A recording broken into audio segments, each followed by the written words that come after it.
Yo, what's up guys, Seiishizo here, and I gonna get this video really short. I think it's just a short video, so let's try to get that. I got this question quite so I was like, can I use Icaru also in PC and SF? Yes, but you can actually use the triple Icaru plus third in PC, so the light dungeon. It runs, it's not that fast and you have to kill the tower, so I don't really recommend to run that.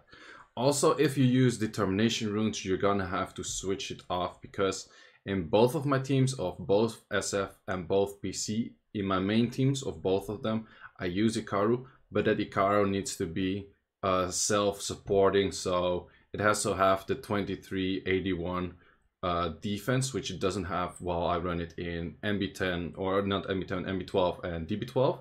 So therefore, I switch out about like 3 runes, and then it fits in there perfectly fine. So for me, I mostly like farm this kind of dungeon for like a week, 2 weeks, and then I switch out, just switching like a few runes for that. I also have way too much mana, as you can see like up there.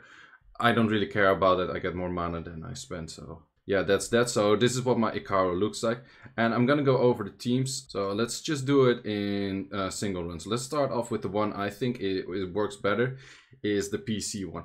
PC one, it does have one trick to it. This is exactly the same team as I showcased before in a video with Vert instead of Icaru. Currently, I use Icaru. It's faster. On average, the only thing I do want to take in, this team needs some high rune requirement, and it has Yen going last. Yen going first actually makes this team a lot more safe, and I'm going to show a run of that as well. So I'm going to show a run, talk a bit, then show like what's the difference if Yen moves first, which just makes it a lot safer. I was using Pang before, but I noticed that Yen just makes the run like a bit safer than Pang in general, because the main issue with this dungeon is you don't get the correct debuffs at the final boss stage. The moment you don't get those, the boss stage is going to take too long. You're gonna run out of team ups, you're gonna run out of damage, and that's where you fail. So this is pretty much a perfect team up straight off the bat, because you got the slow debuff, and that's exactly what you want to see. You want to see armor break, slow debuff as fast as possible, and that's where it is. So this run was hella quick. 26 seconds, you do not average 26 seconds with that. Like, I can show you a screenshot, which I will showcase later. I got like the fastest I had was like a 31-second average. This kind of averages between like, I think that true average would be like 33, 30. No, I would say 33, because average between like 31 and like 35, 36 sometimes. It just really depends on like what kind of team ups, what kind of debuffs you get like early on. That's mainly the thing. The only thing is that sometimes when you don't get those debuffs, the boss stage might take a little long, and then like again, okay, we got perfect debuffs again. So yeah, then it's just a really simple boss, and then like Yen literally didn't get a single turn off herself. So in case you don't have the damage for that, or it doesn't happen that you run those debuffs, I'm gonna showcase you a run with Yen as first. And trust me, it sounds really weird to have Yen move first, but it's actually really good. So currently Yen is moving first, and what does that mean? Let me show you. It does mean that your wave stages are gonna be a bit slower. Also, it would be really nice if Yen would actually one-shot one of those crystals. It's really difficult to get to that point. It is possible that with skill 1 or skill 2 you can one-shot the side crystals. In that case, this team would actually be more beneficial than the other team. The other team, I had like a 99% like success rate with that.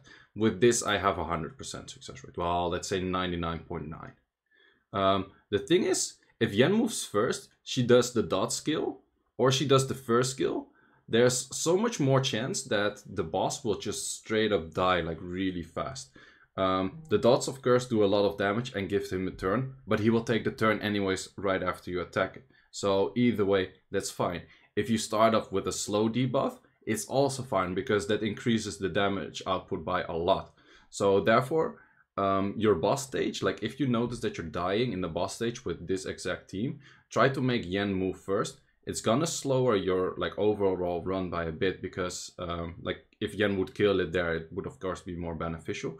So but that's like nearly impossible to do. Like I tried it, a few other people tried it, but especially in this case, this is the best scenario you can have for like this to happen, because then There's also more dots. With the crow skill 3, you instantly chop the boss. So this team is really, really good. So if you have the room requirement, make this boss. If you see it's failing a few times, switch yen to first instead of yen last. So that's for PC. Then going into SF. SF, this is my current team. The only issue is I currently do not have max skillups on LingLing, and I don't have max skillups on Pang.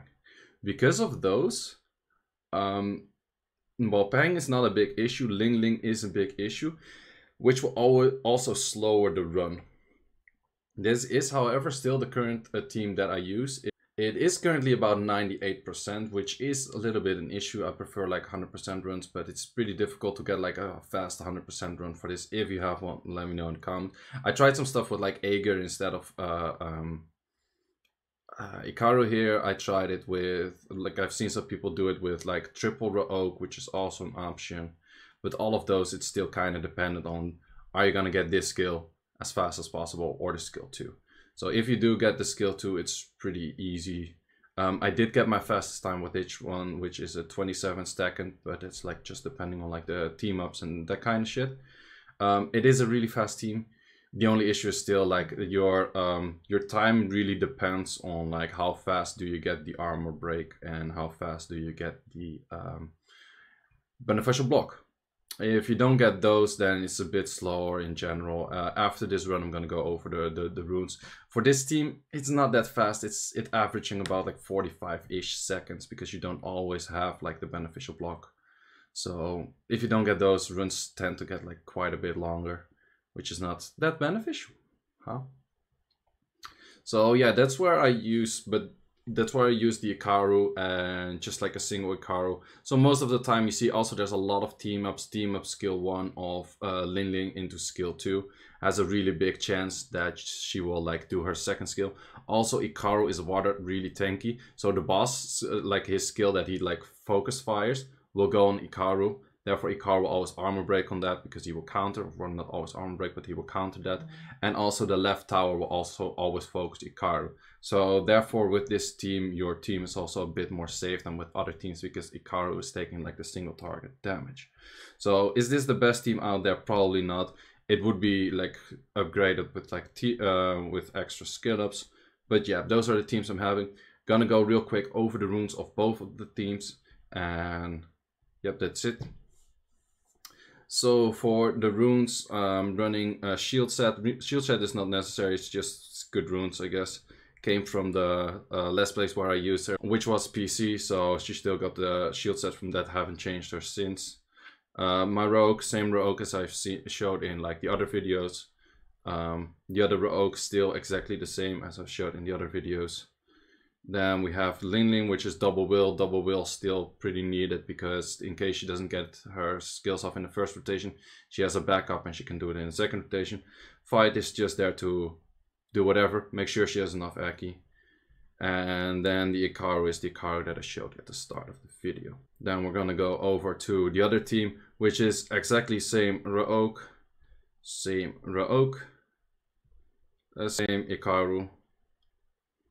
And then the crow looks like this. This crow will also, like, it has the double wheel, which I've showed in like many videos before. If you want to see those, check those videos, gonna be in the links in the description. So I don't want to make this video too long, as I said. This is the yen which I would use if I want to make her move first, and this would be the yen that I normally use, which seems like a lot of rune requirements, but you don't need this high rune requirements to make it work. I just want to make it work as good as possible and as fast as possible. So this is what I came up with. So these are just some screenshots I took for showing like the times. The SF one is not that fast, as I said, like 46 seconds average. This one is really fast though. This is the PC. This is also what I've been farming more lately, which is 31.80. I got 31.61, 32.82, 32.84. I've seen it go up to like 36 sometimes, but these are about like, I would say like 33 is the true average because I only screenshot like the low end. I didn't screenshot the high end. So that's about it. Hope you enjoyed the video. I hope you know where you can use your Icarus. You probably do have to switch some runes if you use like the determination sets. If you do, however, have all of the determination sets on one Icaru, you can use that Icaru. Because you don't really need an Icaru with like high damage to improve this. You need high damage Icarus to improve like your MB and your DB. For this, you don't really need it too much. So hope you enjoyed the video. Try to keep it short and see you in the next one.